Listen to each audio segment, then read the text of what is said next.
My name is James Rowlands, and I am a lifelong wrestling fan. In 2015, I started a podcast with my friend, Dan White, reviewing the WWE Network and seeing if it's worth the $9.99 a month. It was. And since then, every month we watch the latest WWE pay-per-views, NXT, and now 205 Live. Still continuing our journey through the network, watching ECW, WCW, and all its classic content. Until we've watched it all, we are with you, and we are the WNR.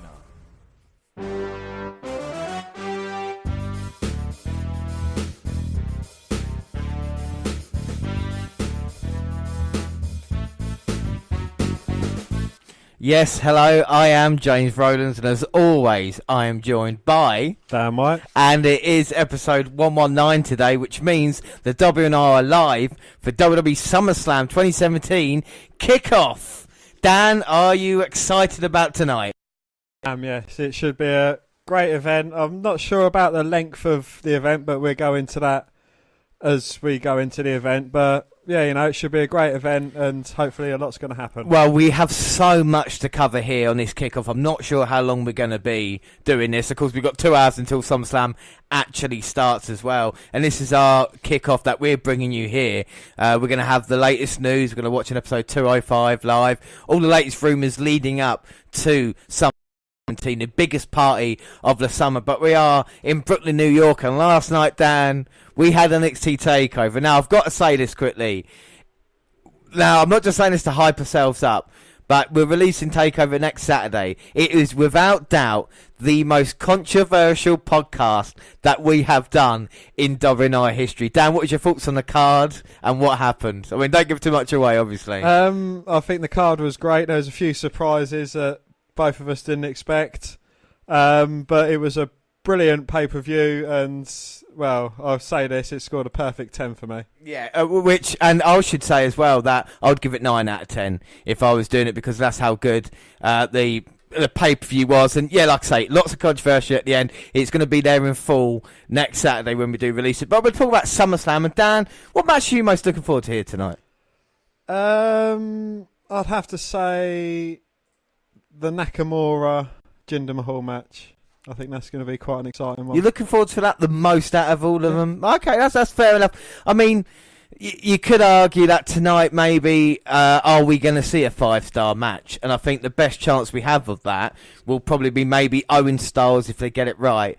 I mean, match most looking forward to seeing. I know the main event, the Fatal 4-Way, is going to be really enjoyable. You know, the Brock Lesnar thing with Strowman, Reigns and Joe. But we're going to talk about the whole card a bit later on. And we start off, Dan, with a bit of news, and we go to the GFW corner, which you do. So if you want to start that.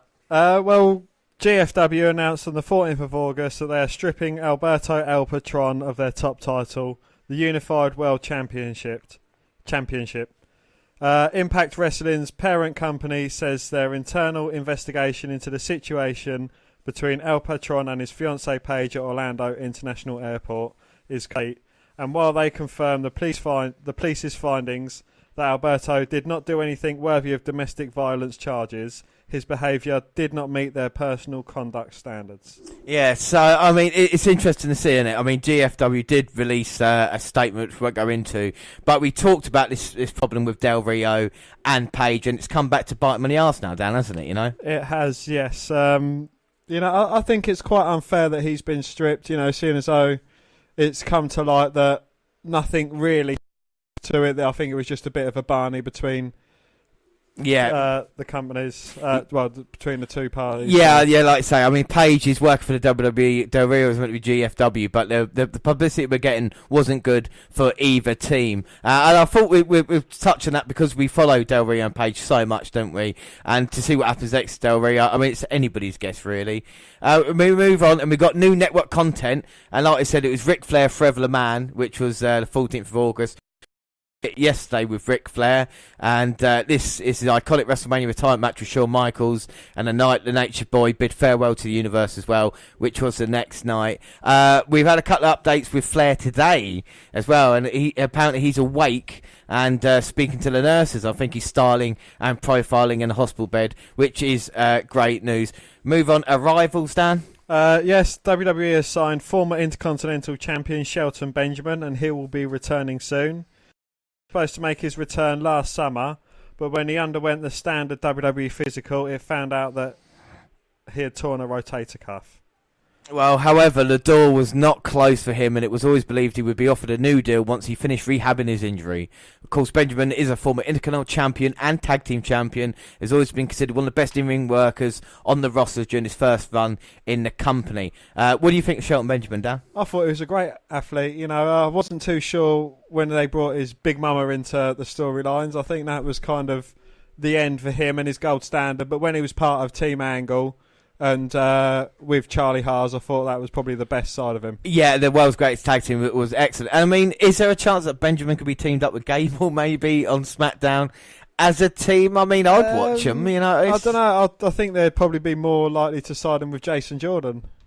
Yes, that would be a good point, because then you could have the 2.0 Team Angle type thing, isn't it? You know, Yeah. As of right, there is no word on when he'll make his in-ring debut on WWE television. Now, I should say, before we go any further, of course, for across all the social media, Dan, you're following Facebook tonight, aren't you? I am, yes. And you got your finger on Twitter. I'm on Twitter, and of course, Google Plus, WWE Network Review on all of these, hashtag WNRLive. And I should say, like I say, at Vince McMahon WWE, at John Score Range, if you want to contact us.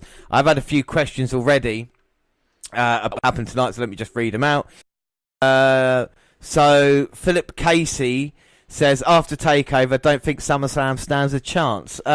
Bit negative there, isn't it, you know? Well, from what we've seen from, you know, when we've been watching the TakeOver events, the WWE event that follows has not been as good as the previous night that we've seen. Yeah, I think that is true. And I think SummerSlam, especially with how good last night was, has got a hell of a long way to deliver in-ring and with everything else. Because this is the problem with WWE pay-per-views as well, is the kind of, the wrestling is like half of the show, isn't it? You know, Yeah. the entrances, the promos, all the adverts that we see. And we just want to see some good wrestling, which TakeOver does do. So what would you rather see? Would you rather see quality or quantity? Would you rather see everyone getting a chance, or would you rather see half of the amounts of matches but the quality improved? I think you would go quality over it, but this is a problem. There's so many in WWE now deserving of a spot, pay-per-view, or even on the roster. It's getting really difficult to do that, isn't it? You know, so you got to try and keep everybody happy.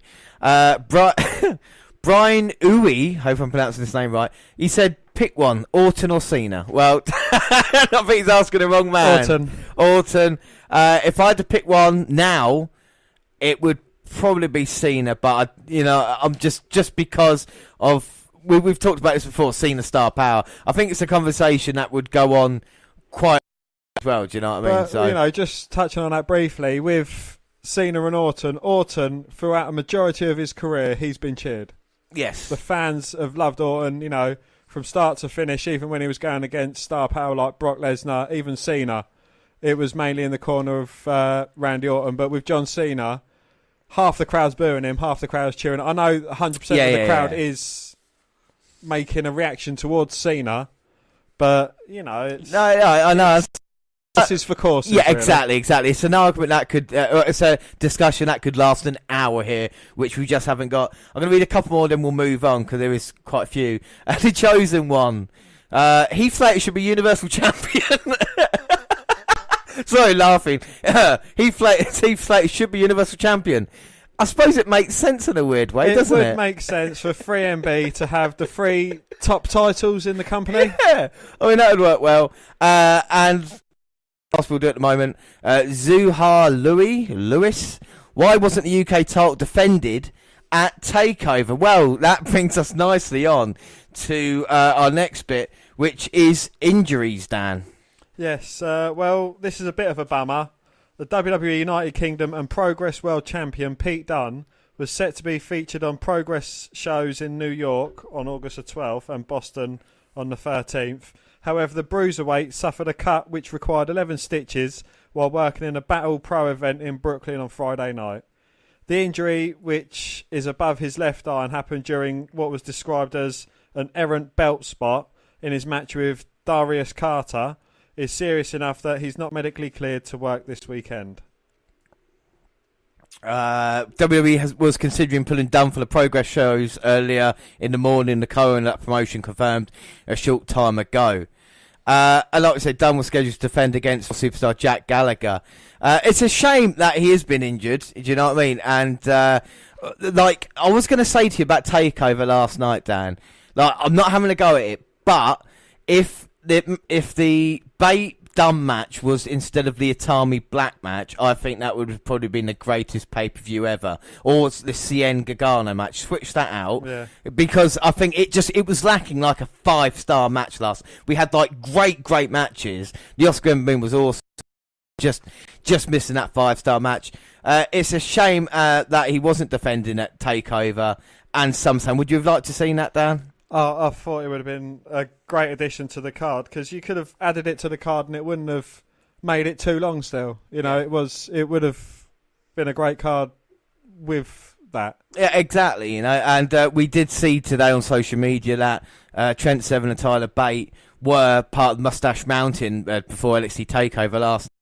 Dunn was there, but they're kind of in limbo at the moment, aren't they, the UK guys, because they're kind of stuck in between. What are they? Are they part of NXT? They're part of the WWE? You know, we've seen the great matches with what's his face against Only Lorcan. Yeah, Danny Burch. Yeah. But you know, it's we've seen them here, there, and everywhere, and they've not kind of found a home, so to speak. Yeah, it's weird, isn't it? And I think they need to do it because they are great talent. But then again, it's another 32. There who have got to stake a place on Raw and SmackDown, which is so difficult. But we move on. Yeah, this is a funny thing. I mean, I was going to say this off air, but I will not record it. If you go through our WhatsApp, Dan, it's the most mentalist thing you can do in the world, right? So I've got the phone right now. I'm just going to go back a couple of weeks, right? Oh no, a couple of my messages to you didn't send. No wonder you don't think I respond. All right, so we'll start from the very beginning. So the last thing we spoke about. I sent you a picture of the Rock tattoo, didn't I? Yes. What do you think about that? I think it looks quite good, actually. You know, it kind of takes a bit away from the Rock because, you know, that's quite a synonymous symbol with him. But to upgrade it, especially at this time in his life, you know. But I think something's been getting more press than that, and is Salt and Pepper Beard. Have you not seen the picture of that? Salt and Pepper Beard. The Rock with a bit of a beard going on similar to yours, but he's got flecks of grey in it now. He's getting on a bit. And fans are going crazy. Right, Silver Fox. And then we go back more, and then the picture before that is one Dan sent me actually, which was breathing as DX. This is because they're celebrating 20 years of D-Generation X and other superstars posing like it. But I think the best and most like the original group with, you know, Breezango, Tyler Breeze being Shawn Michaels, of course, Fandango, Triple H. You know, I think it's great. And then the picture before that one. Yes. Well, it's quite a comical one. It's Shawn Michaels posing with a WWF Heavyweight Championship, but not as you know it. It is him naked. With the strap covering his junk. Yeah, this is when he was in Playgirl magazine. And it just so happened I was Googling pictures of Shawn Michaels. This happened to show up, you know, so I thought, who better to send it? And then we're going to football a little bit. Yeah, I know, but... Before, What are you doing at ref 1? it's Ledley King with Finn Balor, but Dan's message says, look. Cedric Alexander and Balor, smiley face. Which is hilarious. Dan sent me a picture even before that. This is where we start to get really offensive. Because it is Suicide Squad, Dan. But could you explain the picture, please? It's Suicide Squad, and it is not the Suicide Squad as we know with Will Smith, Margot Robbie, and so on and so forth. It is Chester Bennington, Chris Benoit, Robin Williams, Kurt Cobain, and a few other celebrities who obviously killed themselves. Did you mention Hitler? Oh, sorry, and Hitler. Thanks, James. Yeah, Hitler was on there as well. That's quality, you know. And then a couple of pictures. One, a really cool picture I sent you of the WNR artwork on the RKO to Seth Rollins. And then we have a picture of we see the racist there, and then Hulk Hogan next to him. Very good. Wow. And then the picture before. That's my screensaver. It is Randy Orton, similar pose to Shawn Michaels, but he stood up with a towel covering his junk. A very young Randy Orton, might I say, and tight and ripped. And then talk about all more Randy Orton artwork for the Randy Orton specials that we did. And then, of course, then Dan sent me a message correcting me on something that we were talking about. Yes. And then before that, Kaylee Kyoko, topless. Which, you know, who doesn't love a topless Penny Theory picture? And then we have Mini Chris Benoit and the Phantom Ball. See, when I took Mini Chris Benoit to work with me, I was putting him in various poses around my work, sending them to James, which he hasn't done yet, and yet he's had custody of MCB for 2 weeks now. 3 weeks I will, now. I promise you. He's been texting me saying he's been getting bored. I promise you the Twitter for Mini Chris Benoit. And the picture before that, if you smell it, the wok is cooking. An Asian special of, I think it was NXT or WWE in Asia. And you got an Asian racist. Stone Cold in the background there, and you got an Asian Rock. Who else is... An Asian Balor by the looks of things. Oh, look, an Asian Alexa Bliss crouching down in the back. Oh, yeah. So basically, our WhatsApp message is basically no, what you can't do on the podcast. You can't be racist. You can't talk about a killer in that way, Mini Chris Benoit. And actually, full size Chris Benoit. Yeah, full size, and lots of porn as well. All right. I don't know if I'm loud. Well, that's probably another. Who wants to see my puppies? So yeah, that was WhatsApp, and we move on. We go back to the action as it was, and we'll go to Raw results. We talk about Raw and SmackDown from this week, Dan, and we both watched the event. And like we said, August 14th, in 6 days from SummerSlam in Brooklyn, New York. WWE Raw hit the USA Network Airways in what would be its final attempt to draw interest and create intrigue ahead of Sunday's broadcast. Well, Dean Ambrose kicked off this week's show, ready to address the recent occurrences with Seth Rollins. The former Shield teammates argued back and forth. They each asked what they were doing, why they were bothering to attempt a reunion. Each man teased the iconic Shield fist bump, but stopped short. Eventually, frustration boiled over and they came to blows. Falling through the ropes to the arena floor in an ugly spot, this brought out Raw Tag Team Champions Sheamus and Cesaro, who attacked them individually, and when the babyfaces worked as one, though, they fought back from underneath and sent the champions scurrying.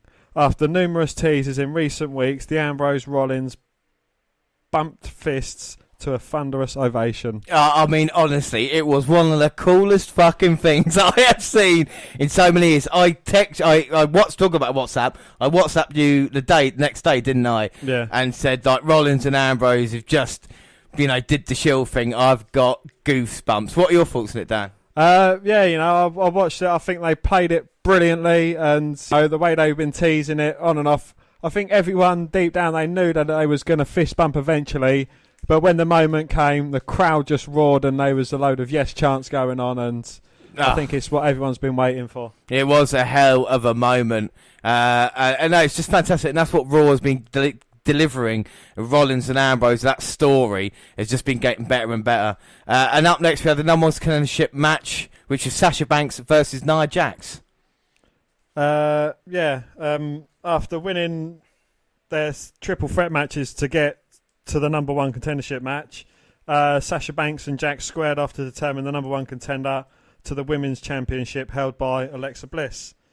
The champion sat in a tall lifeguard chair and watched from the seat as the top contenders did battle in front of her. Yeah. Jax dominated the action using her size strength advantage to wear her small opponent. Banks escaped a suplex attempt, delivered her signature double knees to the midsection, and scored a 2 count. Moments later, Legit Boss scored the Banks statement from out of nowhere. Jax made the ropes, forcing a break, and she could not prevent Banks from delivering a DDT and reapplying the hold for the submission victory. The fans erupted for the hometown heroine Banks, while a stare down between number one contender and champion ensued. What did you think of that, Dan? Yeah, they've got quite a strong in-ring chemistry. The size difference and styles help make for an intense, fun and compelling contest. The crowd was hot for Banks, and while that is reflective of her hometown status, it was also proof that WWE's creative missteps with the booking of her character have not dragged her down. The tensions that exist between Banks and Bliss should make for one of the most personal and intense SummerSlam matches on the card.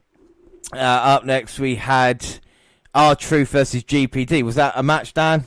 I'm not sure if it was supposed to be or if anything was supposed to have happened between the two, but as usual, GPD was in the ring playing his guitar like a douche, singing a song about the hometown, saying how much they suck. Yeah. He was interrupted by R-Truth, who ran down to the ring, got knocked off the apron by Samson, and the match went to a no contest. Well, after that, we had Bray Wyatt versus Finn Balor, was it? Or have I just lost my page here? Lost pages. Big Cass. Big Cat, alright, you do that bit then. Well, Big Cass entered the arena to an incredible heat, and it halted his promo. He was trying to speak, but every time he said his first line, the crowd was just booing like crazy. He finally started to talk, and then who else should come out but one of my favourite wrestlers. Who's that? Enzo Amore. Enzo Amore. So, what did Enzo do then? Help out Big Show. Oh, let me see if I can find my place. So, protect for the Big Show and Enzo hit the ring, but attacked from out of nowhere by Luke Gallows and Carl Anderson. Cass neutralised his former tag team partner with a boot, then joined Anderson and Gallows in beating down the Giant. Yes, using a belt and the shark cage, Enzo will be hoisted the ring on Sunday. Cass and his cronies injured the arm and hand of his opponent, negating the advantage of the Big Show has with his knockout punch. Well, Big Show was left writhing in pain to close out the segment, which is always a good thing to see.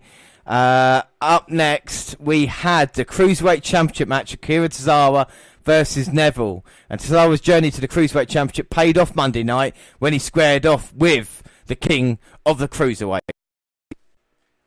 In a hotly contested match, Neville controlled the early portion of it, wearing Tozawa down with strikes. The number one contender fought back, heading into the second commercial break through a low and appeared to be rolling. Go on. Big superplex left both superstars in pain, testing their will to win. Titus O'Neil attempted to rally support for his Titus Worldwide client. Late in the match, Neville attempted the Red Arrow that had earned him so many victories over the course of his title reign, but pulled out of the way. And with the current champion stunned, Tozawa launched himself off the ropes with his falling senton and scored both the win and the title. So, in quite a surprise, Akira Tozawa beats Neville for the Cruiserweight title. What are your thoughts on it? Do you think it's a good idea? I think it's a very good idea. You know, Tozawa has been really hot with the fans and myself as well. I think aligning himself with Titus O'Neil and Titus Worldwide, I think that's helping him out, especially barrier. Yes, no, without a doubt, and we wondered if it would be successful, and he most definitely has been, you know. The next match, it was Bray Wyatt versus Finn Balor, another match that was meant to be at SummerSlam. It still is, but, yes, Bray Wyatt defeated Finn Balor. Dan, what are your thoughts on that? Well, you know, it was a bit of a crazy match because the lights went out, and then when they came back on again, Finn was covered in what the commentators described as some sort of acid, which I believe, you know, with the recent acid attacks going on around the country, well, around the world, really, it was a bit of a faux pas, shall we say, and they kind of changed it to he was covered in blood, like a bit like the Brood used to do to their opponents. Yeah, I mean, that was pretty cool, and Bray Wyatt got the victory, but I think this was just a storyline to welcome back the Demon, because the Demon Finn Balor is going to face Bray Wyatt here at SummerSlam. Right, we're going to stop this for a second, because we are going to say, of course, we're doing this for the Kickoff Live, and at the moment, looks like in a half-empty arena, we're going to have our first match. Of course, we do the prediction leagues. What we'll have to do is let this match go on, and then we'll just talk about the result and see how close we were afterwards. Because Renee Young was on the panel, of course, with Pete Rosenberg, David Utunga, Jerry the King Laura, and Lita.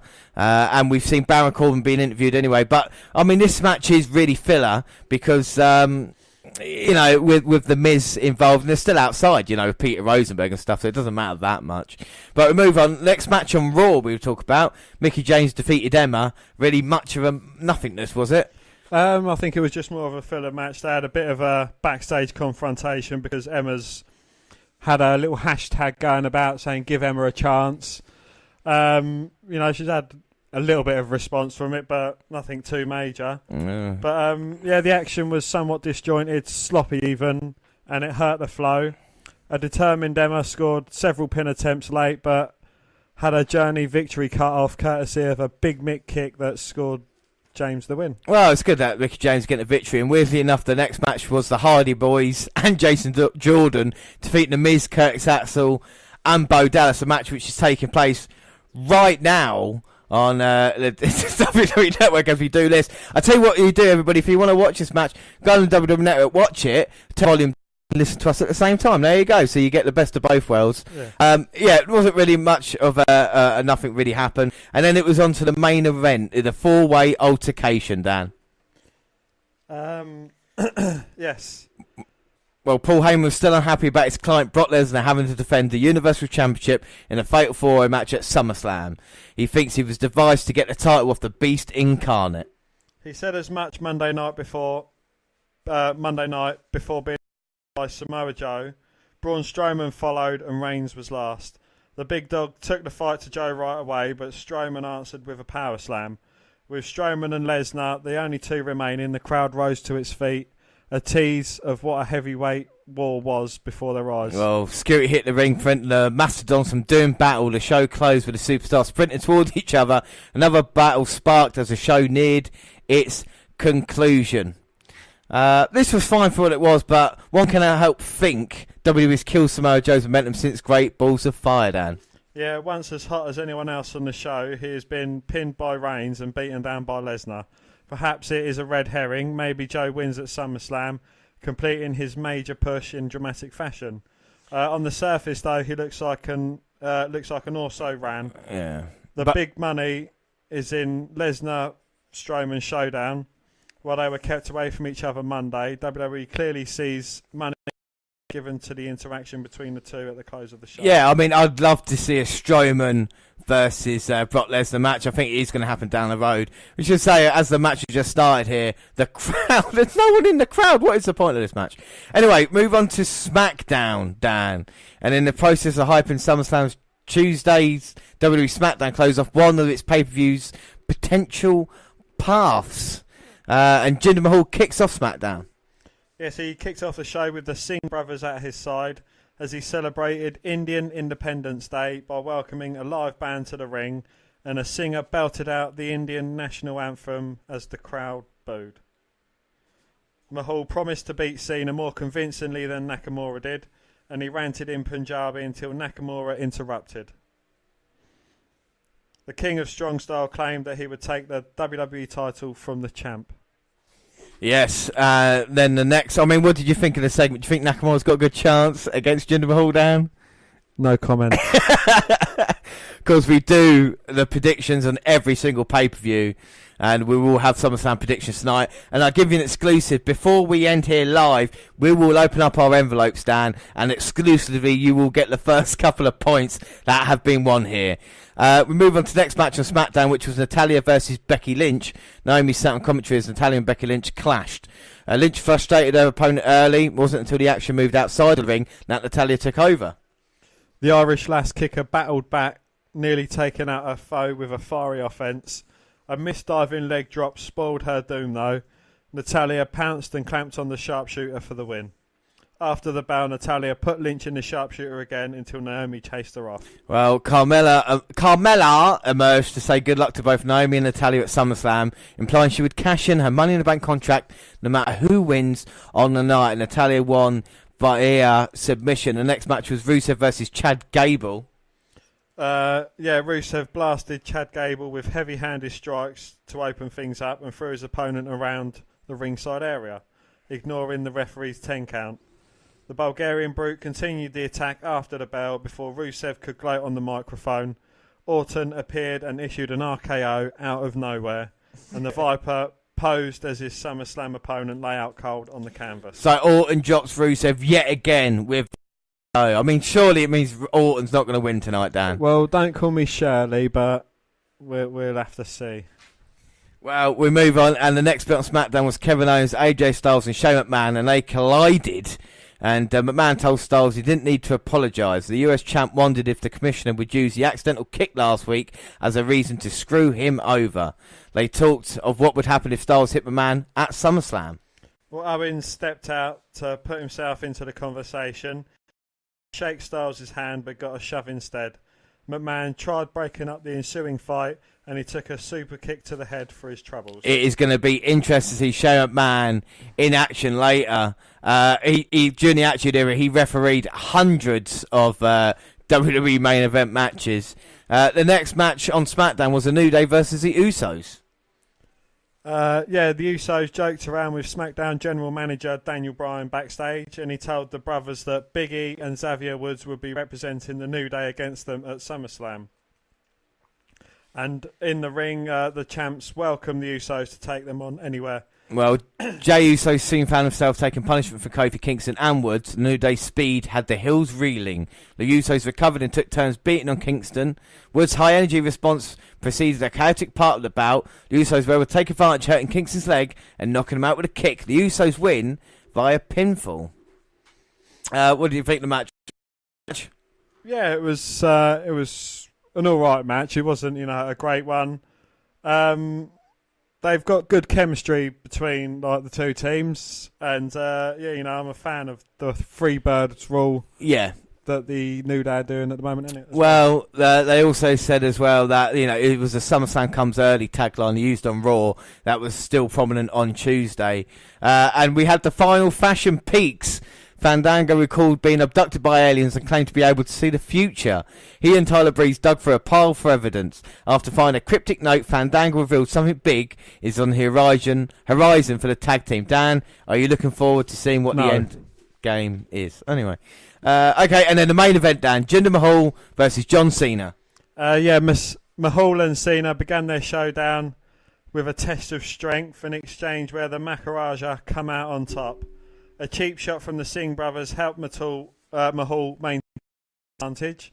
The referee saw more interference from ringside from the cronies and ejected the brothers back to the backstage. Yeah. With no Singh brothers to worry about, Cena charged back. Corbin rushed in to cut the bout short after Mahal took an attitude adjustment from the top rope. The Lone Wolf cashed in his Money in the Bank briefcase, but after being distracted by Cena, he lost to Mahal in seconds. In a shock, I couldn't believe it when I saw this happening. I really thought Baron Corbin was going to be a successful cash-in.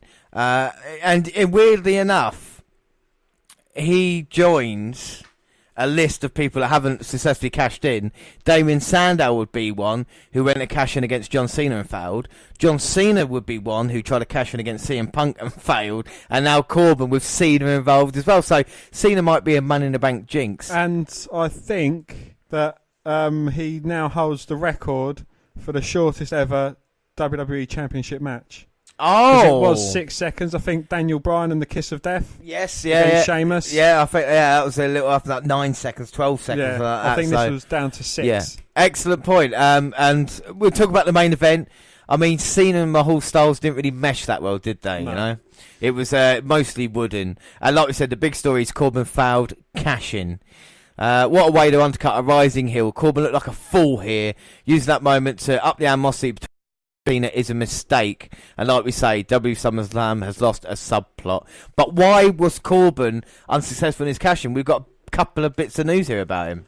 Yeah, we've got a couple of theories. Former Mr. Money in the Bank, Baron Corbin, reportedly has backstage heat in WWE, which may explain why he failed his cash-in this past Tuesday night. Yeah, well, this led to many speculate how Corbin's being perceived backstage, more his position in the company going forward. Some believe that WWE fans having a surprise failed cash-in, while others believe the reasoning behind it are much more political. Well, as first reserved by the Wrestling Observer, the latter seems more accurate. Brian Alves revealed that Corbin allegedly has some backstage heat.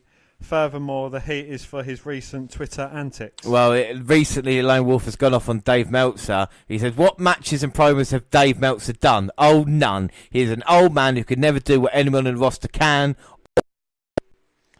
Corbin and Meltzer then had a brief dialogue over several tweets, including Baron saying, "You were blocked while I was in NXT. Now you're free to say whatever to me." I mean, to Meltzer's credit, he didn't really rise to the bait. However, he did respond to a fan asking why and if there were heat between the two. He said it's just, stupid Twitter beef, really.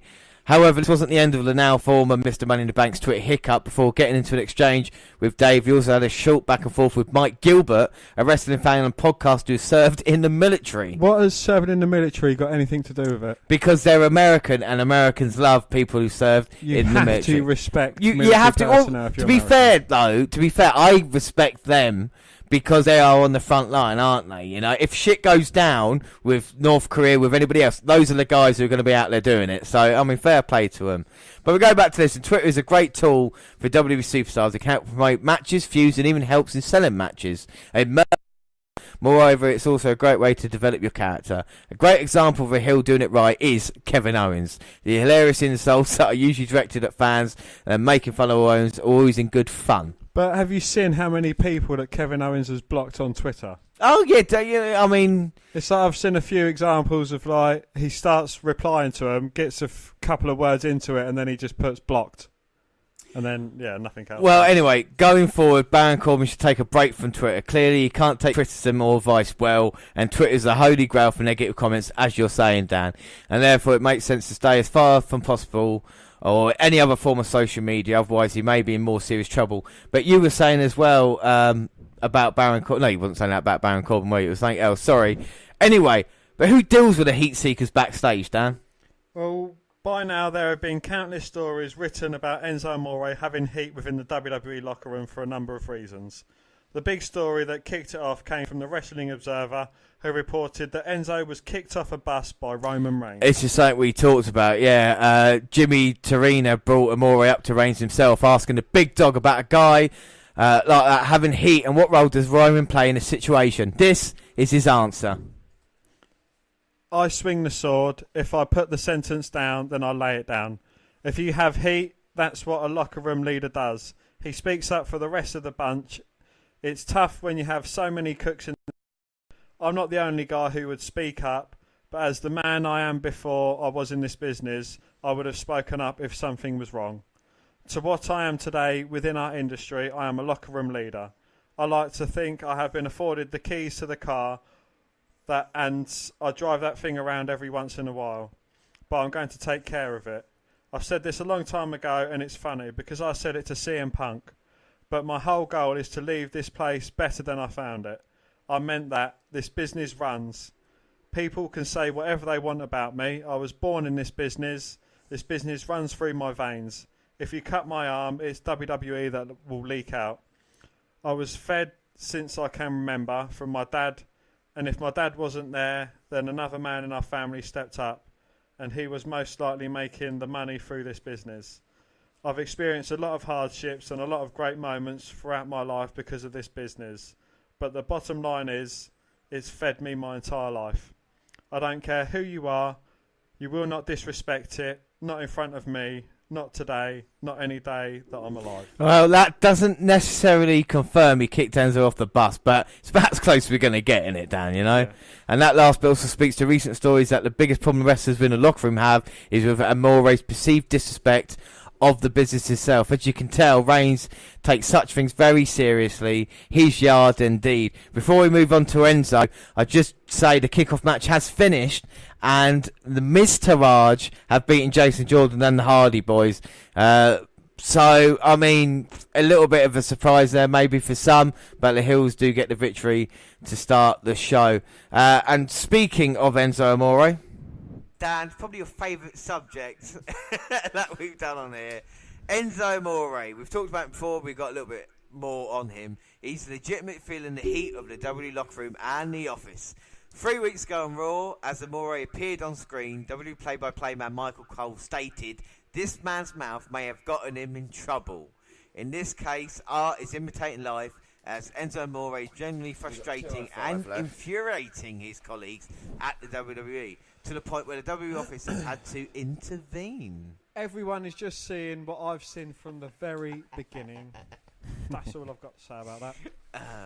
In addition to the reports first released by the Wrestling Observer that Amore was kicked off the European tour bus and forced to change outside the locker room, Sports Illustrated also learned that Amore is guilty of bringing a series of questionable guests into the locker room. Broke locker room etiquette by filming and taking pictures of the wrestlers. The talent in the WWE believe that Amore, who is 30-year-old Eric Arndt. See, even his name pisses me off. Basically, they think that Amore should know better. And he should. You know what I mean? We always know these people. When you're meant to be professional, it's like at work, isn't it? When you're at work, you don't bring your dickhead friends, but you don't bring your friends that you know might cause a little bit of trouble. Do you know what I mean? You don't take them to situations. Like, if you've got these people and you're trying to impress them, and then they're taking pictures, videos, that's not how it works, Enzo. They should be impressed by who you are, not having all this other access, you know? Back in the day, WWE talent, led by The Undertaker, used to police the locker room with a wrestler's court that heard cases and doled out punishment. That procedure was ushered out of the company after a 14-year run in 2014 as Taker began to gain less presence in the locker room. More famously had The Miz, didn't they, caught up, because JBL liked to be part of that as well. Wasn't John Cena doing a certain thing as well? He had that thing with Alex Riley. Yes, John Cena's going to take it over now as the kind of head of the locker. But now he's gone away. It's kind of interesting because I think the backstage, not politics, but whoever's in charge there kind of leads to who's in charge in front of the house. I think it should be Randy Orton.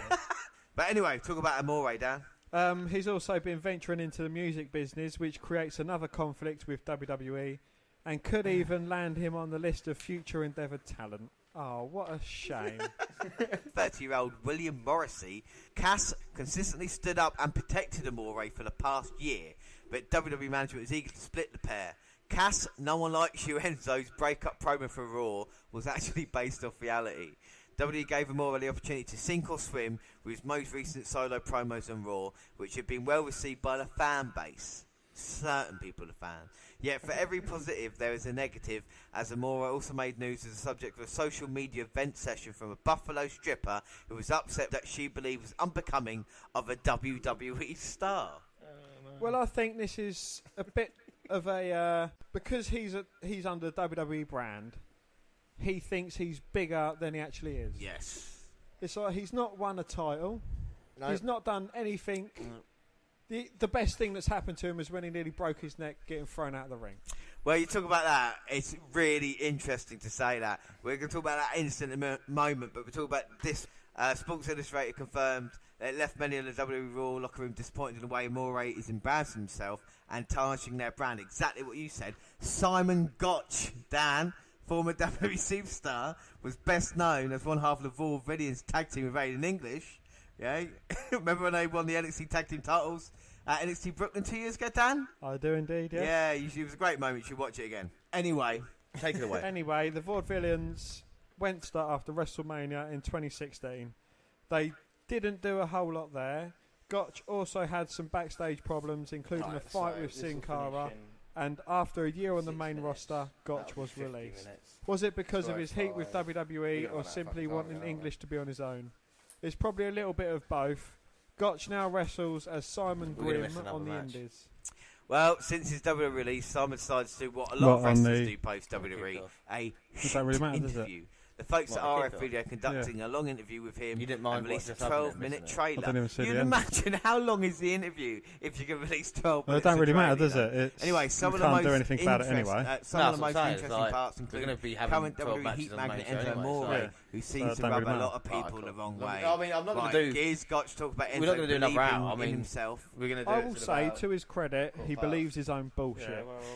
He is 100% confident in himself to his detriment and the detriment of others around him. Here's an example of someone who has no excuse to not know wrestling. I've managed to connect. Oh, you're behind me. Ready? That, my friends, is what you'd call a backhanded compliment. Gotch and Amore also had a memorable incident at Payback 2016, which happened less than a month after the Vaudevillains, Enzo and Cass, got called up to the main roster. He's almost touching the ropes, maybe a quarter of the way off, because obviously I didn't want him to be too close or Cass will tag him. I'm ghosting him all the way. My hands are here and here, just holding him running. He hits the slide, boom, hits, I follow through and taunt, yeah, motherfucker, yeah. I go out of the ring, I look at him, I'm like, man, he's selling the shit out of this. Cool. I go to grab him, I'm a light touch with stuff like grabbing because I know just how bad that sucks. So literally, fingers on the temples, side of the head, he comes with me. I'm like, okay, he's good. Charles Robinson, mini Ric Flair. The referee says we're in replays, so I let go of Enzo, turn around and start jaw-jacking with the crowd. I turn back around, I see this, I see the X, I go, oh fuck, he's out. I never know if there was any heat. I think most people know that Enzo is a kind of clod. I guess it's fair to say that Simon didn't think much of Enzo as a worker, huh? No, I think Simon Gotch is now one of your new favourite wrestlers, isn't he, you know? Oh, well, you know, I liked him beforehand. I like him even more now. And Enzo keeps fucking himself up. If we're doing comparisons, like Enzo is the shits. But if you look at him as the road dog, a guy who was very good on the mic, worked well in a tag team, but as a single wrestler didn't really cut it. And with a road dog gimmick, couldn't go further than it could done. You know what I mean? That kind of DX for him, he was always painted with that DX thing afterwards. And even when he tried to like team up the K-Quick, it never really cut it. Obviously, we talked about the road dog now. We know it was up to backstage. Enzo with Big Cass, that worked. I don't know why it works. I don't know why it became so popular. But it's obviously WWE have got plans for Big Cass, even though it's something I can't see. With Enzo, how far can he go the way he is?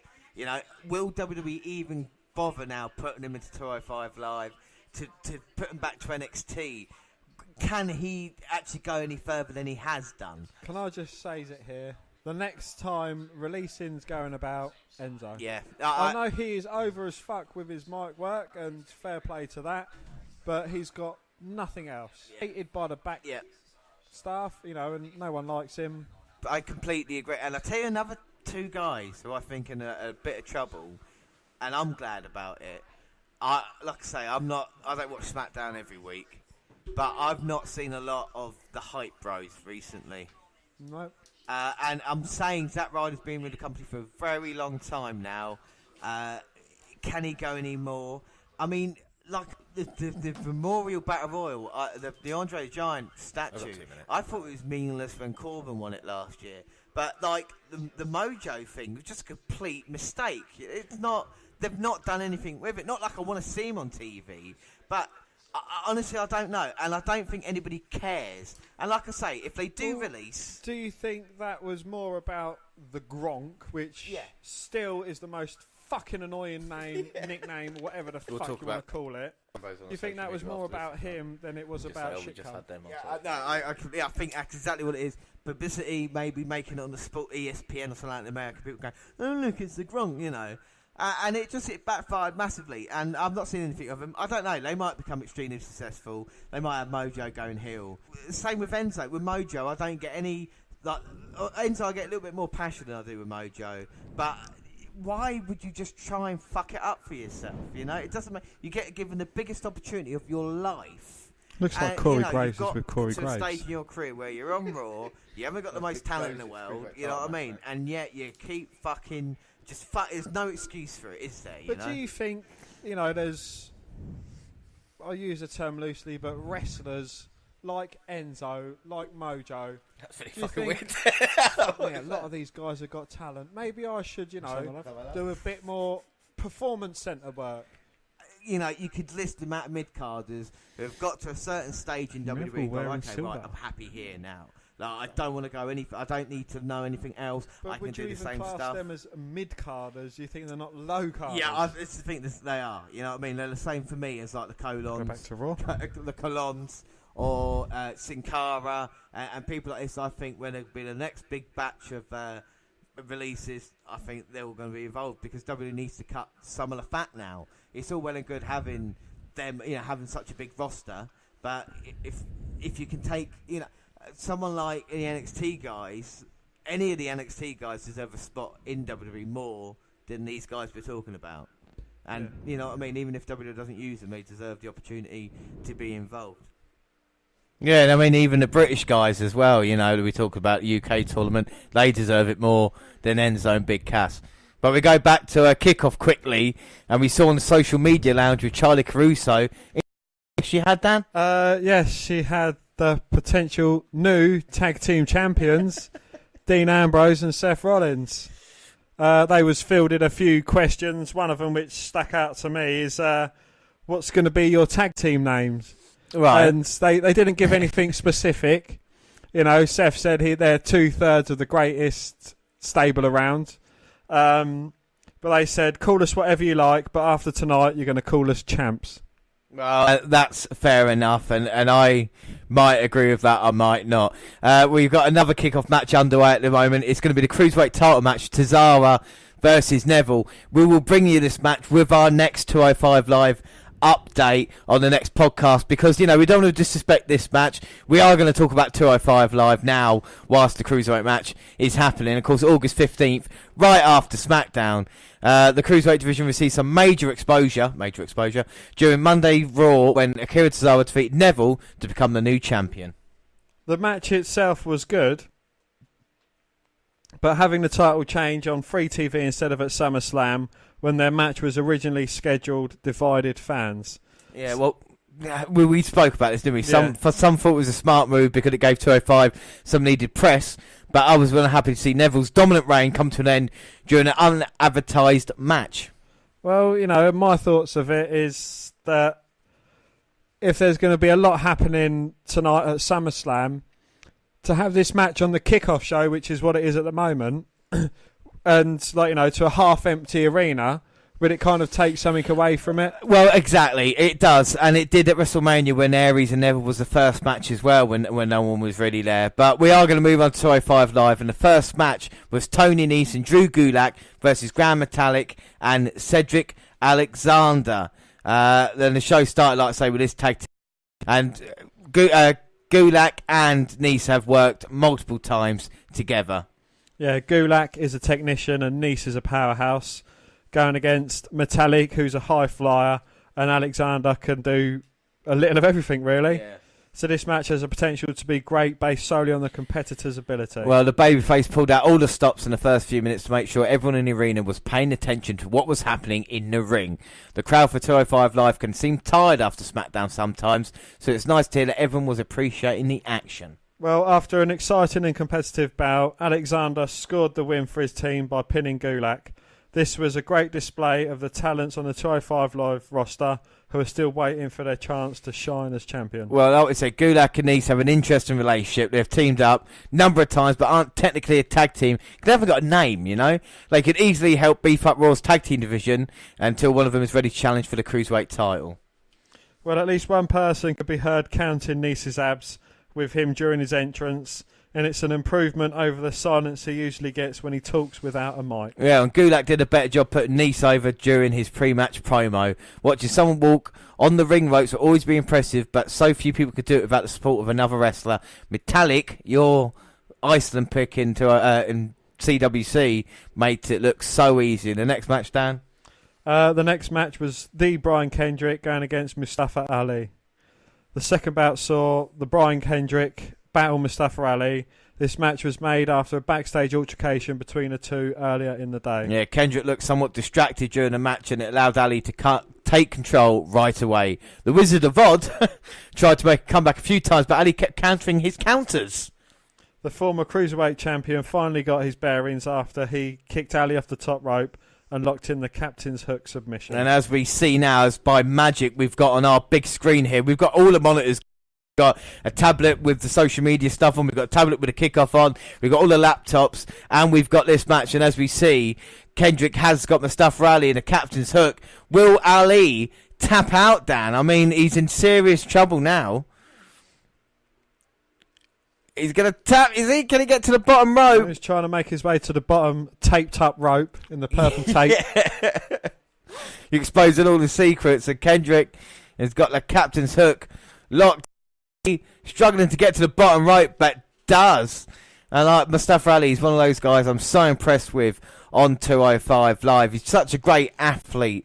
And to go against Kendrick, you know, this has been an okay one-on-one match, you could say, especially for just a throwaway 205. And Kendrick, oh my God. Big boot to the head, sending Ali to the outside onto the wafer-thin mats, which are literally millimetres thick. Yeah, I mean, we are. And we should say we are an hour and 6 minutes, maybe change, away from SummerSlam, which is going to be such a huge night. But we're focused on 205 Live now, as Kendrick making sure to break the count. He wants to get the decisive victory over Ali. He doesn't want to get the count-out victory. Throw him into the stairs.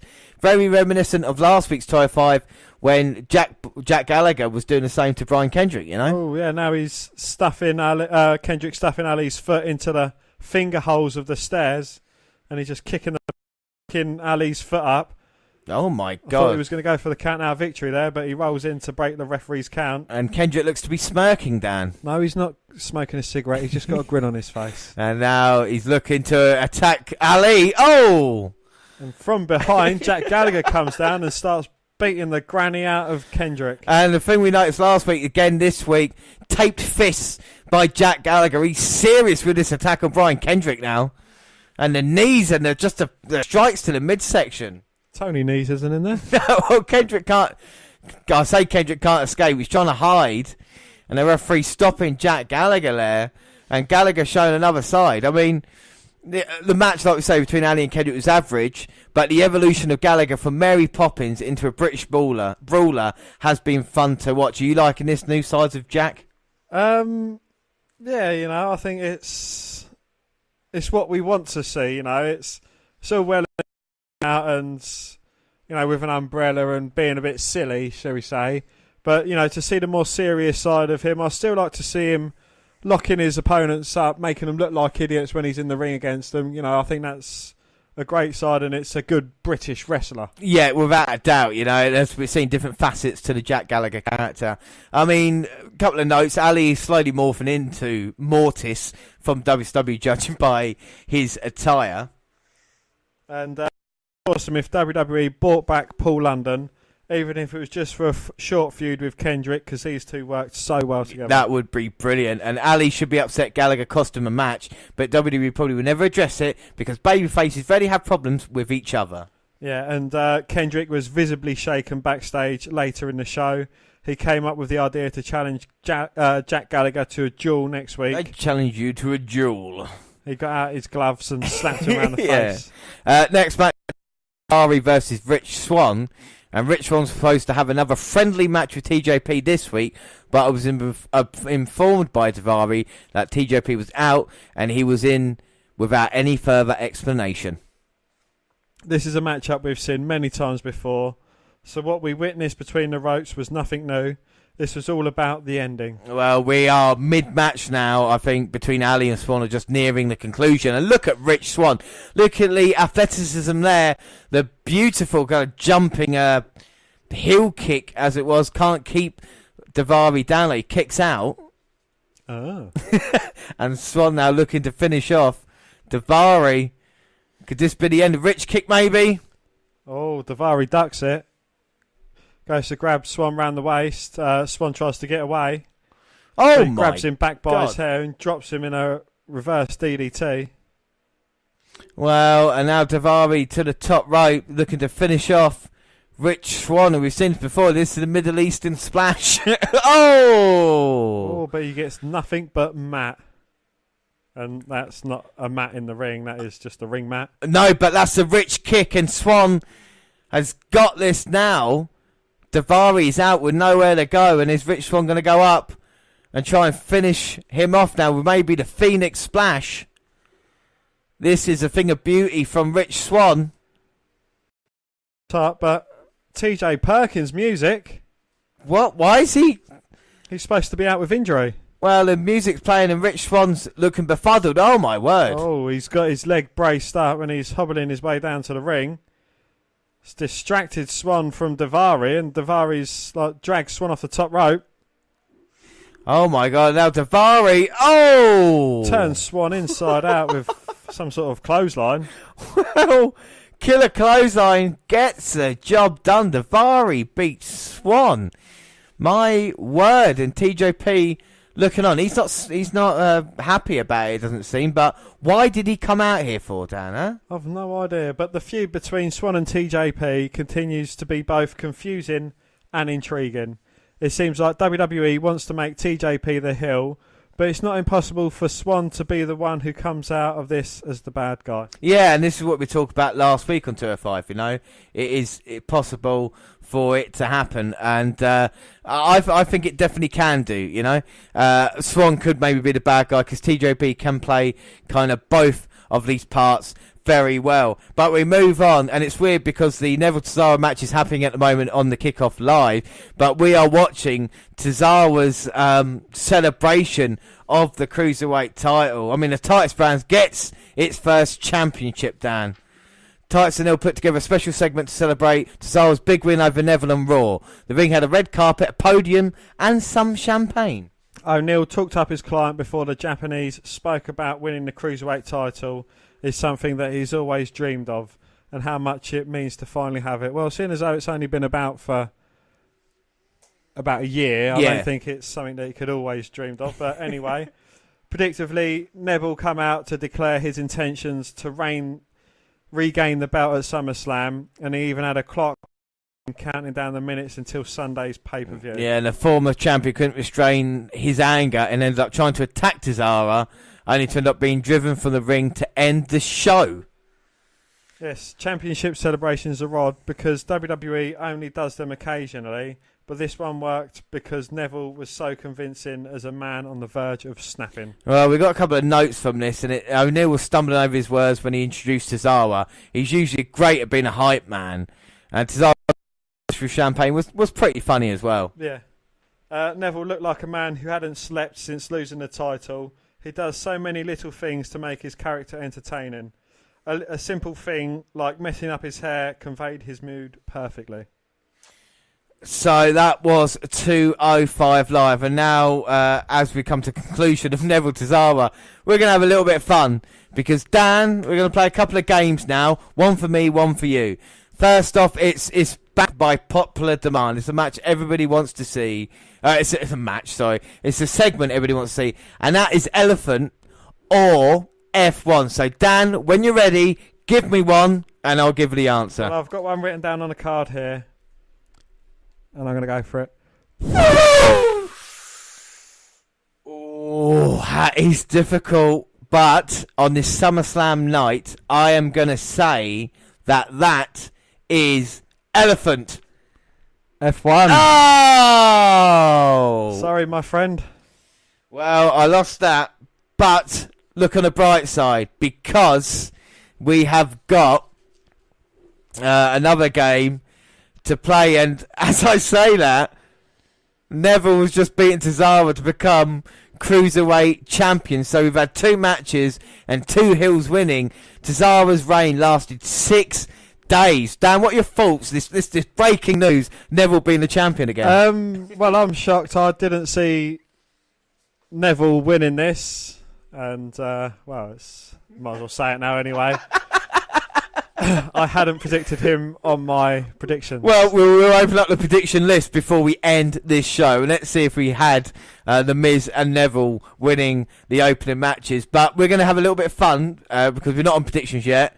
We're going to talk dead or alive. Now, Dan, I've got 2 names.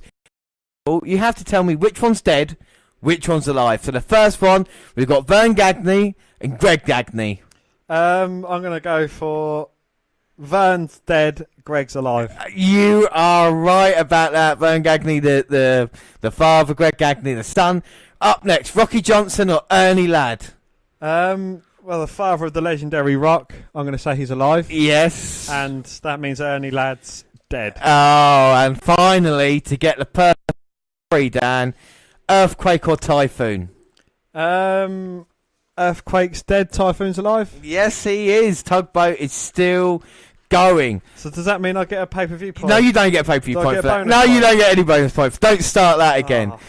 So we move on, and we're going to talk about SummerSlam 2016 quickly, because we have printed out the card for it, and we're going to see if the superstars are in a better or worse position than that. And it's quite interesting because, you know, SummerSlam happened, like we say, 2016 in Brooklyn, New York. As I go and get the bit of paper here. So, the matches we had, to begin with, we had Carmella, Becky Lynch, and Naomi versus Natalya and Alexa Bliss. I mean, you would say the Women's Championship has improved, haven't you, in a year, Dan? Well, you know, considering that two of these women are women's champions, one of them's Miss Money in the Bank, another one of these is fighting for the title. So, you know, they're still, you know, all in the mix aside from Becky Lynch, I don't think she's got an appearance tonight. Well, we will get on to people who are missing SummerSlam in just a minute. But Best of 7 series, match 1, Sheamus versus Cesaro. And how strange is that? It is very strange, seeing as though they are current tag team champions. So, you know, they've gone from being enemies, both going for a heavyweight championship match, to tag team champions. The next couple of matches? The Miz versus Apollo Crews. Well, the Miz is still going around facing black wrestlers, trying to get them, you know, to build up, aren't they? Well, it is. Apollo Crews, a young black wrestler. The same with Jason Jordan as well. So the Miz is still doing his job, trying to bring those undercard guys upwards, you know. By beating them. By beating them, yeah. Up another match, Dan. New Day versus Anderson and Gallows. Yeah, that was for the Raw tag team titles. And, well, the New Day are current SmackDown tag team champions, and Anderson and Gallows are still not really challenging for titles. They really haven't sorted out Anderson and Gallows yet, have they? Do you know what I mean? They've not really done it. Kevin Owens and Chris Jericho versus Enzo and Big Cass. Can you believe that happened at SummerSlam? No. I think Kevin Owens and Jericho deserved a lot better than that. But now it's Big Cass and Enzo. They've had their... Now Enzo's going to be in a shark cage and Big Cass is going against Big Show. Yeah, well, Women's Championship, Charlotte versus Sasha Banks. Banks is challenging again for the Women's Championship on this event, so you would say she is the same. Charlotte, would you say she's been knocked down a little bit? Well, you know, her absence from this event is probably going to be excused due to her father's ill health.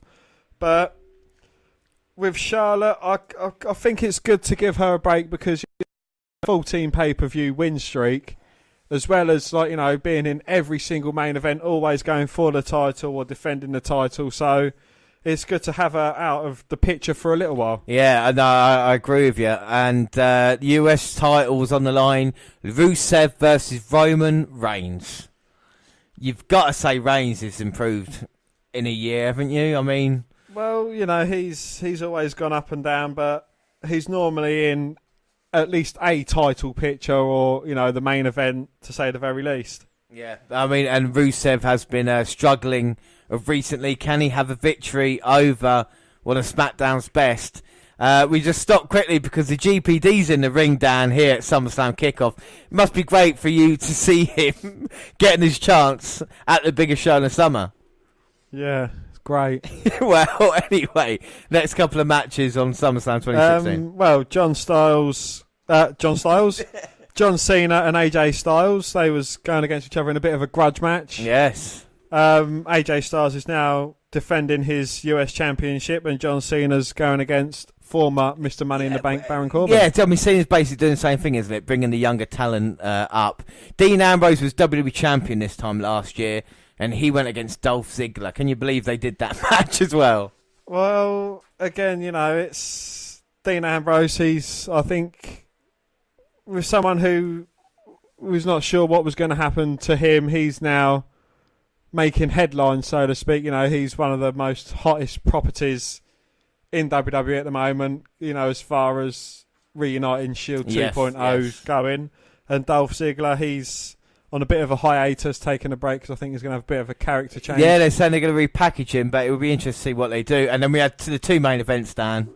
Yes, the first ever Universal Championship, which was Finn Balor versus Seth Rollins. Yes, and just imagine how differently things could be if Finn Balor had won that match and not been injured. It would have been a different landscape, wouldn't it? You know, instead of Balor coming back the night after Mania, he's of course facing Bray Wyatt tonight. He's still got a long way to get back up the card now, headlining, you know? Yeah. Seth Rollins, what do you think? Do you think he's gone down a little bit? Again, you know, with what had happened throughout,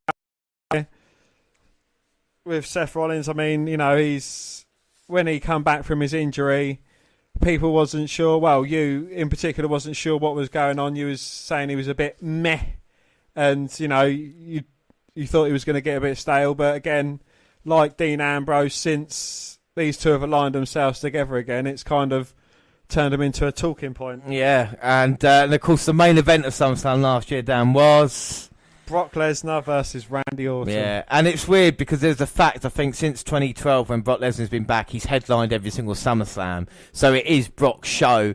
And again, against Orton, you would say maybe Orton dropped down maybe a little bit, especially after his defeats to Jinder Mahal. But you've got to say, at least he's still there. Lesnar's just going to be Lesnar, isn't he?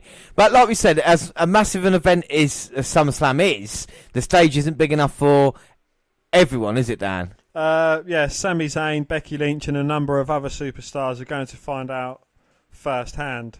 A lack of buzz around their rivalries or an absence of an enemy has some of WWE's most talented and promising performers poised to not make the cut for the pay-per-view. Yeah, so we'll go through them quickly. Becky Lynch, the Irish lass kicker, ongoing Twitter feud with UFC fighter Chris Cyborg, which we looked at, hasn't really turned into anything.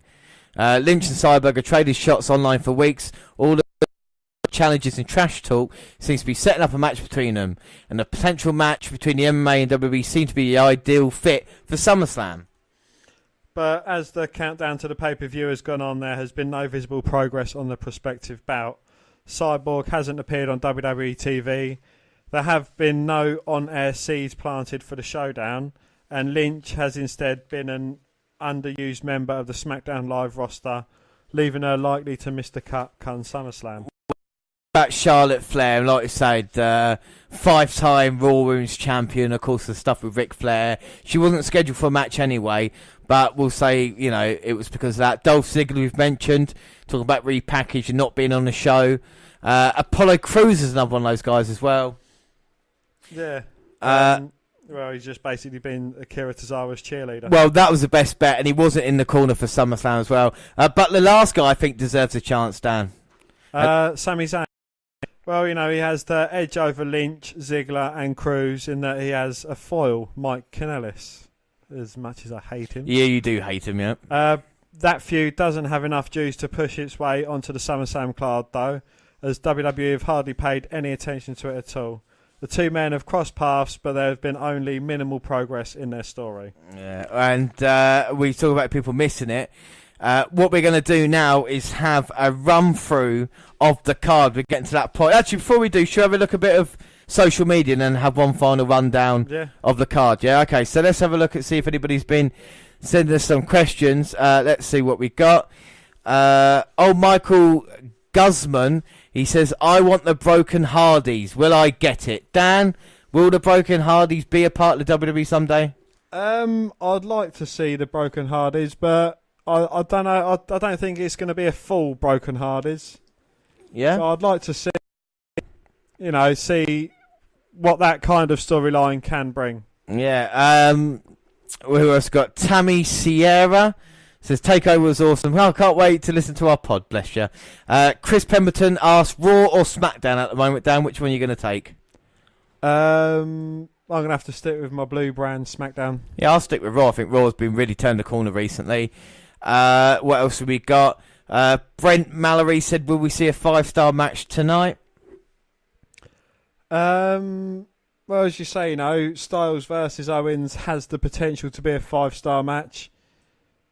But, I'm not sure. Well, we'll see what happens. I mean, the reason why I just made a face there, because Phil Haram has put, got to love Enzo Amore. Oh, well, he can just jog on. Mark Wallace put, Brock and Brooklyn equals Suplex City. And David Rayner says, I don't get Nakamura. Plus, he's dangerous. Look at what he done to Cena. Now, we haven't really spoken about the match. I mean, it was kind of dangerous, but, Nakamura, explain Nakamura to him, just in He's the king of strong style. Yeah, I mean, he's something completely different. He's not a character we haven't had before in WWE. I mean, if I was you, I would stick with, stick with Nakamura because he won't let you down. But speaking of Nakamura, Dan, do you know it's been 15 years since a wrestler challenged for the WWE Championship on his SummerSlam debut? Nakamura is going to make SummerSlam debut in grand fashion when he challenges Jinder Mahal. But this begs the question, which other wrestlers are competing for the W Championship in the first ever SummerSlam match? And how have they fared? Dan, we've got the entire list here. We'll run through it quickly, starting with 1990. Go on, we'll do a year each. The Ultimate Warrior, who was a champion, defeated the new challenger, Rick Rude. Yeah, in 1992, the Ultimate Warrior defeats Randy Savage by countout. In 1993, Lex Luger defeats Yokozuna, who was a champion, by countout. In 1994, in a steel cage match, Bret Hart beat Owen Hart. In 95, Diesel defeats King Mabel. In 1996, Shawn Michaels beat Vader. In 97, Bret Hart defeats The Undertaker. In 1998, it was Steve Austin who defeated The Undertaker. In 99, Mankind defeats Steve Austin and Triple H. In 2000, The Rock defeats Kurt Angle and Triple H. In 2001, Kurt Angle defeats Austin by disqualification. In 2002, Brock Lesnar defeats The Rock, and that is the guy who made his debut that night at SummerSlam, or SummerSlam debut for the WWE title, and beat The Rock. That's 2002. A year later, Kurt Angle defeats Brock Lesnar. And now it goes downhill, because in 2004, JBL defeats The Undertaker by disqualification. In 2005, John Cena defeats Chris Jericho. 2006, Edge defeats John Cena. 2007, John Cena defeats Randy Orton. 2008, Triple H defeats the Great Khali. 2009, Randy Orton defeats John Cena. Well, hang on a second. Before we move on, I'll say you can see the names like the Warrior, Bret Hart. Then it's like the Austin, Angle, Lesnar. You can see the transformation of WWE during the years, can't you? Yeah. Like in 2010, Randy Orton defeating Sheamus by disqualification. 2011, CM Punk defeats John Cena. Yeah, 2011, the same year, Alberto Del Rio defeats CM Punk with a Money in the Bank cash-in. In 2012, CM Punk defeats The Big Show and John Cena. 2013, John Cena. In 2013, Randy Orton defeats Daniel Bryan with his Money in the Bank cash-in. Cash-in happened again. 2014, Lesnar completely destroys John Cena.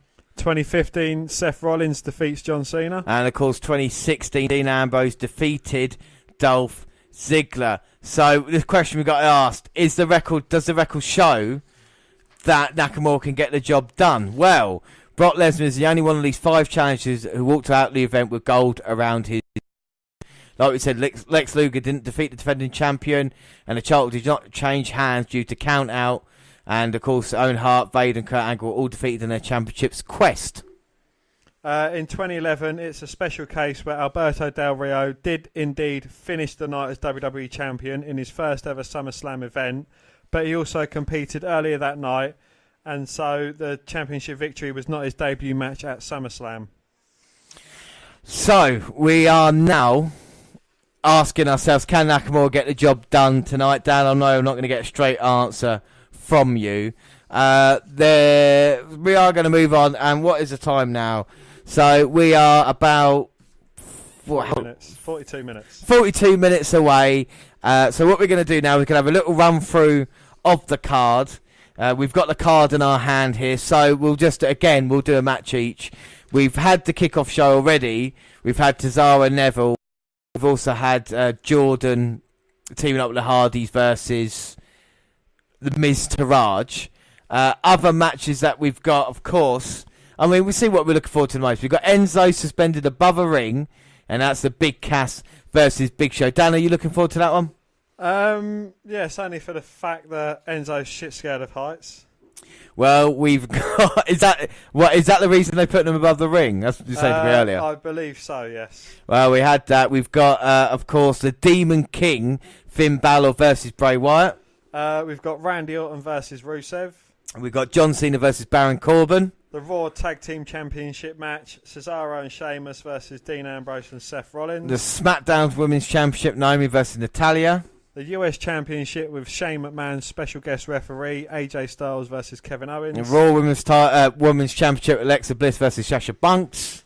The SmackDown Tag Team Championship, Big E and Woods going against the Usos. And the WWE title, the WWE Championship's on the line with Jinder Mahal versus Shinsuke Nakamura. And then our main event, Dan. The Universal Championship, Brock Lesnar versus Samoa Joe versus Braun Strowman versus Roman Reigns. All right, so let's talk about it. So are you looking forward to the Demon King making his appearance here on SummerSlam versus Bray Wyatt, Dan? Well, it's been a year since we've seen the Demon King, and yeah, I think it's going to be a good program to see him back in his colours, so to speak. Yeah, I mean, I'm interested in the Demon, and Bray Wyatt is one of those guys who I think does deserve a victory on pay-per-view, but I don't think he's getting it. We'll go on to predictions in just a minute. John Cena versus Baron Corbin. That will be different, won't it, Dan? You excited for that?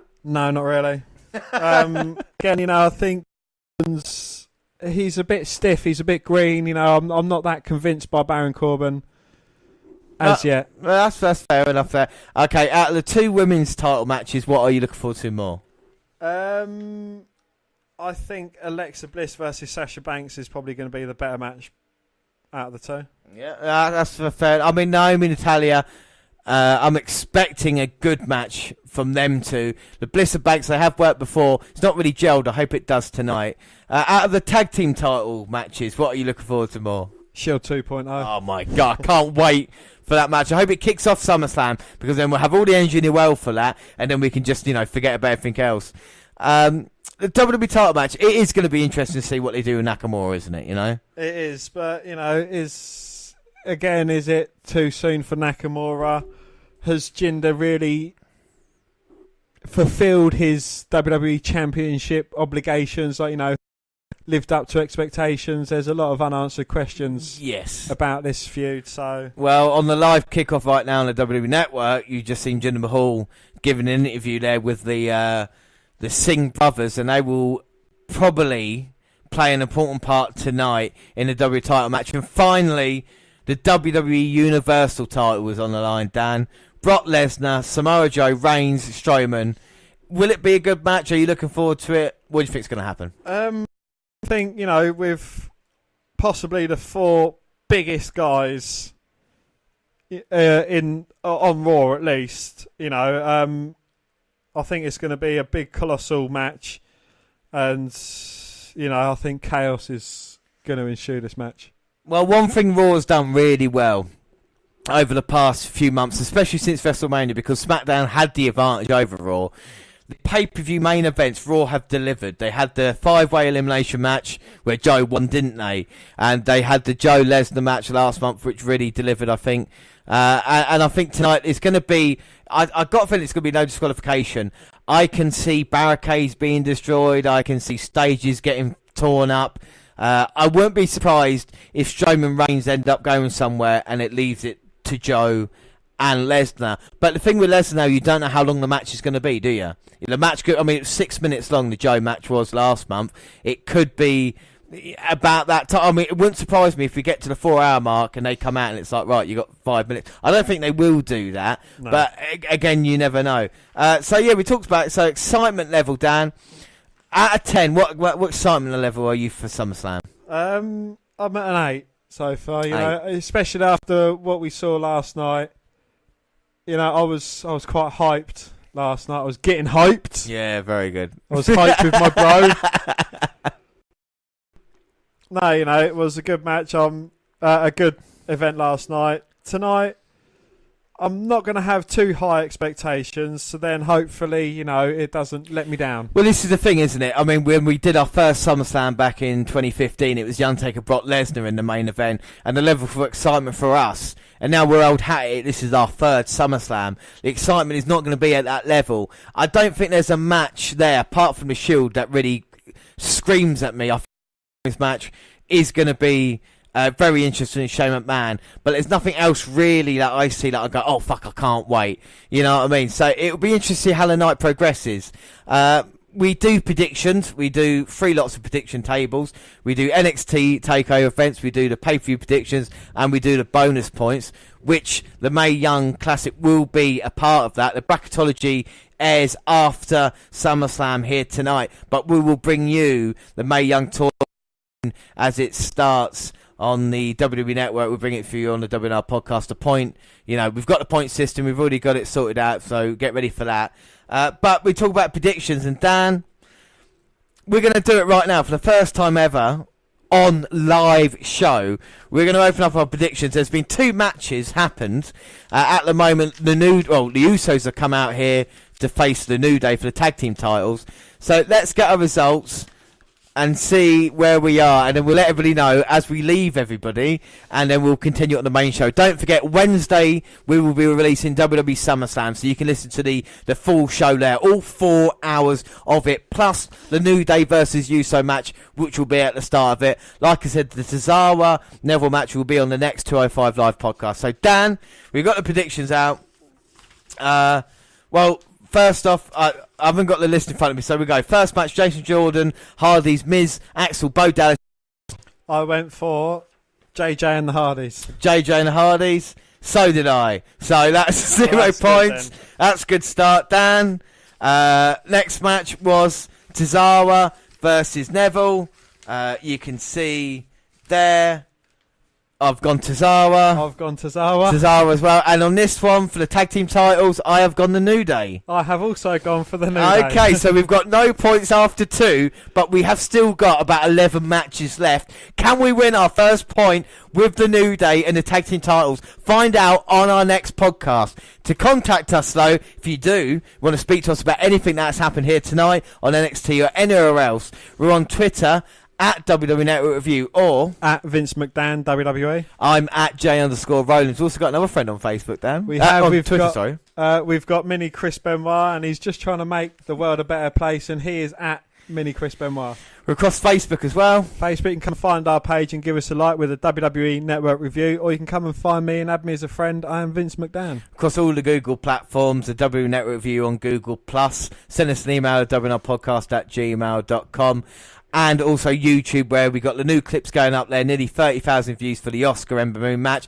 Podcast go up there at the same time as the other places like SoundCloud. On your phone. Also on Spreaker Radio, where you can hear us live right now. iTunes, you can download, subscribe, rate and review. But yes, it is WWE SummerSlam. Everybody, why don't you just buckle in for the biggest party of the summer? Dan, is there anything else you want to say on what has been a brilliant weekend, but it's only getting started now? Anything else? No, I just hope it lives up to its expectations. Yeah, so do I. I mean, this is the important thing, isn't it? That it can deliver for us, and we're not wishing the world would end at 4 o'clock in the morning our time. But we are just about to get started on the SummerSlam main show. But thanks, everybody, for joining. James Rollins, as always, was joined by Dan White. Thanks for listening, everybody, and bye. Bye. My God, this is we're going to do it.